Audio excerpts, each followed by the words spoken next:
Good morning guys, ito ulit tayo. Maagang namasyal sa ating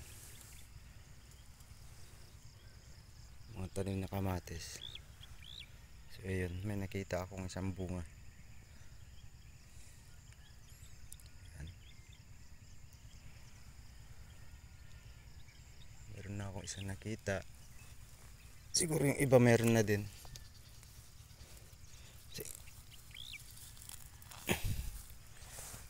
Yan, medyo malaki na siya. Siguro yung iba meron na din yung ibang mga puno. Pero karamihan ganyan pa lang yung may bulaklak.